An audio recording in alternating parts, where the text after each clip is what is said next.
கடந்த 3 நாட்களா இந்தியாவில் வெளியான நாடாளுமன்ற தேர்தலுக்கான ரிசல்ட் மிகப்பெரிய பேசு பொருளா இருந்துட்டு வருது. அரசியல் வட்டாரத்திலையும் சரி, பொதுமக்கள் கிட்டையும் சரி, அடுத்த பிரதமர் யாரா இருக்கும், அரசியல் களத்துல அடுத்தடுத்து என்னென்ன நடக்கும் அப்படின்னு மிகப்பெரிய சலசலப்பும் குழப்பமும் இருந்துட்டு வருது. அது ஒரு பக்கம் இருக்க, நாடாளுமன்ற தேர்தல் முடிவுகள் வெளியான அதே நாள்ல அவசரமா நீட் தேர்வுக்கான முடிவுகள் வெளியாவதற்கான காரணம் என்ன, அதன் பின்னணியில என்னென்ன அரசியல் இருக்கு அப்படிங்கிறது மிகப்பெரிய ஒரு கேள்விக்குறியா இந்திய மக்கள் கிட்ட இருந்து எழுப்பப்படுது.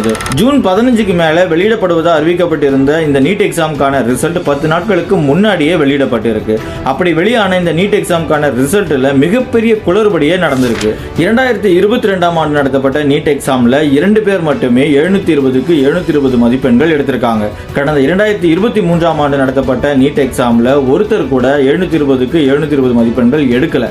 அப்படி இருக்கும்போது இந்த 2024ஆம் ஆண்டுக்கான நீட் எக்ஸாம்ல மட்டும் எப்படி 67 பேர்